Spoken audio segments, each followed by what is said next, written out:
et l'absence véritable du débat d'idées. Avant, il y avait un véritable débat d'idées. Par exemple, sur la question de l'école, les débats d'idées étaient menés par la cause sénégalaise, les mouvements sociaux, et même le syndicalisme de rupture qu'on connaissait au niveau de l'enseignement supérieur était un syndicalisme qui voulait prendre en charge certaines questions autour de ce débat sur l'école. Ce débat d'idées n'existe plus, paradoxalement, à partir de 2000. Alors, on ne peut pas, à mon avis, à chaque élection, revivre la même situation. Reproduire 88 en 2019, ce n'est pas possible. Ce n'est pas possible. Il faut qu'on avance. Il faut qu'on évolue. Parce que les enjeux pour un pays comme le Sénégal, que ce soit sur le plan économique, sur le plan éducationnel, au niveau de la santé, dans différents domaines, les enjeux sont tellement pressants et importants que nous ne pouvons pas passer notre temps à faire de la politique, à ne parler que de la politique, surtout lorsqu'il n'y a pas un véritable contenu dans le discours. Les véritables valeurs autour desquelles on construit la République, ces valeurs ne sont plus jamais respectées. Moi, je pense, si on analyse les discours des différents candidats, il y a des candidats qu'on aurait disqualifiés. Pas parce que leur discours n'est pas adéquat à la République. Quand un discours, par exemple, quand un programme est centré sur une confrérie, sur une ethnie, sur ceci, sur cela, ce sont des éléments, à mon avis, de remise en question de la République sur laquelle se fonde véritablement notre modèle démocratique. Nous ne pouvons pas être candidats et ne s'intéresser qu'à une confrérie. Être candidat et ne s'intéresser qu'à une ethnie. Être candidat et dire que nous sommes il faut, à mon avis, dans ce pays, continuer à gérer les véritables équilibres. Par exemple, un des éléments de réflexion à partir du parrainage, une fois que l'élection sera terminée et tout, on ne peut pas construire une démocratie en 2020 pratiquement sans candidat à une élection, quelle qu'elle soit.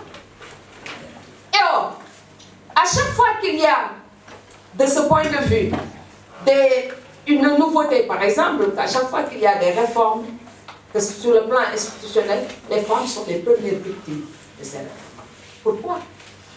On ne peut pas toujours évoquer le conservatisme. On ne peut pas toujours évoquer, il faut veiller à ce que ce soit les jeunes. J'ai vu dans un article du Monde, on dit, l'élection, il n'y a pas de jeunes. Effectivement, on ne peut pas dire qu'il n'y a pas de jeunes, parce que Sonko est un jeune quand même. Même Macky Sall, il est jeune, malgré tout. On ne peut pas dire qu'il n'y a pas de jeunes. Mais le problème, c'est qu'il faut veiller à ce que les différentes facettes de la société soient représentatives à travers les candidatures à une élection quelle qu'elle soit.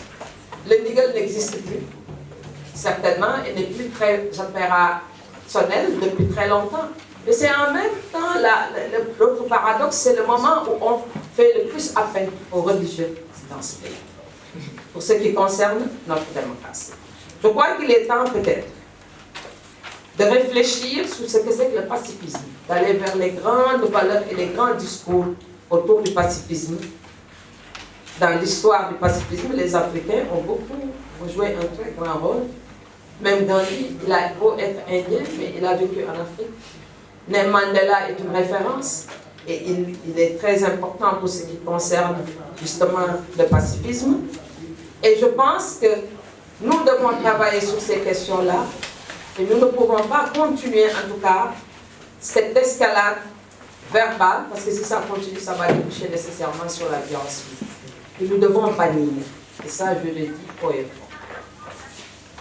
Dans ce pays, nous avons une police, nous avons une gendarmerie, nous avons une armée. Nous avons tout ce qu'il nous faut. Mais pourquoi créer des milices de partis? C'est ça. Ça constitue les germes de la violence. Les milices de partis. Les milices de partis politiques. Les gros bras. Mais c'est l'armée, la police, la gendarmerie qui doivent assurer la sécurité dans ce pays. S'il faut que les militants s'érigent en bouclier pour protéger leurs leaders, je suis d'accord. Mais pourquoi créer, justement, il y a une floraison dans ce pays d'institutions, entre guillemets, de sécurité. Et ça, je pense que si on y prend garde, ça va créer une déstructuration et faire sombrer le pays dans la violence.